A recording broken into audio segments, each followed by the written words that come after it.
Hi friends, welcome back to my channel. எல்லாரும் எப்படி இருக்கீங்க? நாங்க ரொம்ப நல்லா இருக்கோம். இன்னைக்கு என்ன வீடியோ பார்க்க போறோம்னா டே vlog தான் பார்க்க போறீங்க. அது மட்டும் இல்ல, டே vlog பார்த்துக்கிட்டே பேபியை எப்படி ஹேண்டில் பண்ணிட்டு வீட்டு வேலை எல்லாமே நம்ம தனியா செய்யலாம்னு சொல்ல போறேன். இது என்னுடைய டிப்ஸ் அண்ட் ட்ரிக்ஸ் மாதிரின்னு வெச்சுக்கங்களேன். இது உங்களுக்கும் யூஸ்ஃபுல்லா இருக்கும்னு நினைக்கிறேன்.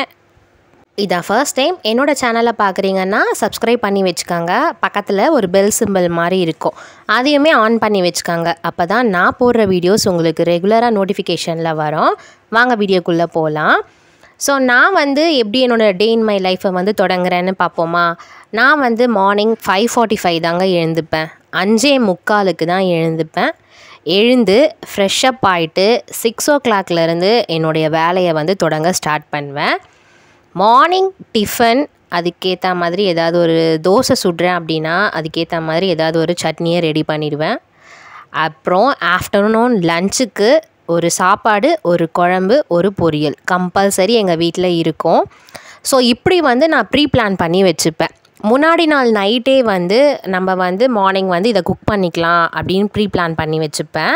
அது நான் ஈஸியாகவே நம்மளுக்கு ஒர்க் அவுட் ஆகும். அதை விட்டுட்டு நம்ம மார்னிங் எழுந்து இதை செய்யலாமா அதை செய்யலாமான்னு யோசிக்கிறதுலேயே பாதி நேரம் வேஸ்ட்டாக போயிடும். ஸோ அந்த மாதிரி இல்லாமல் முன்னாடி நாள் நைட்டே ஜஸ்ட்டு சும்மா இதை பண்ணலாம் அப்படின்னு சொல்லி யோசித்து வச்சுக்காங்க. அப்போ உங்களுக்கு மார்னிங் பண்ணும்போது ஈஸியாக இருக்கும். காலையில் டிஃபனு, அதுக்கேற்ற சட்னி, அடுத்து சாப்பாடு, குழம்பு, பொரியல்லாம் எப்படி செய்கிறீங்கன்னு நீங்கள் கேட்பீங்க.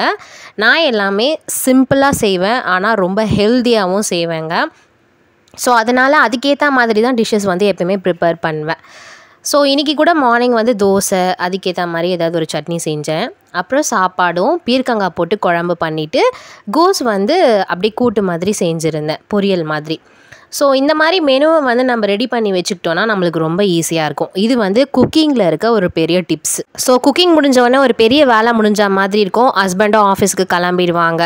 அதுக்கப்புறமா என்ன பண்ணுவேன்னா வீட்டில் இருக்க சின்ன சின்ன வேலையெல்லாம் செஞ்சுருவேன். லைக் பாத்திரம் எல்லாமே வாஷ் பண்ணுறது, வீடை நீட்டாக க்ளீன் பண்ணுறது, மாப் பண்ணுறது, இதெல்லாம் அப்புறமா தான் நான் செய்வேன்.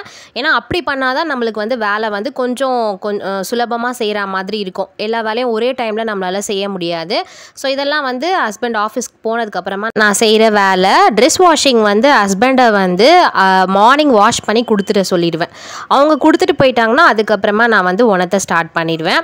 ஸோ இப்படிலாம் தாங்க ஷெடியூல் பண்ணி போயிட்டுருக்கேன். அடுத்தடுத்த வீடியோஸில் இன்னும் டீப்பாக நான் எக்ஸ்பிளைன் பண்ணுறேன். வீடியோ பிடிச்சிருக்கோன்னு நினைக்கிறேன். இதே மாதிரி நீங்களும் ஃபாலோ பண்ணி பாருங்கள். ஒன்றுமே பிளான் பண்ணிவிட்டு ஹஸ்பண்டை ஹெல்ப் பண்ண சொல்லுங்கள். அப்போ தான் கொஞ்சமாவது உங்களுக்கு கொஞ்சம் ரெஸ்ட் கிடைக்கிற மாதிரி இருக்கும். ஸோ வீடியோ பிடிச்சிருந்துச்சுன்னா சப்ஸ்கிரைப் பண்ணிவிட்டு லைக் பண்ணுங்கள். நெக்ஸ்ட் வீடியோவில் பார்க்கலாம். பாய்.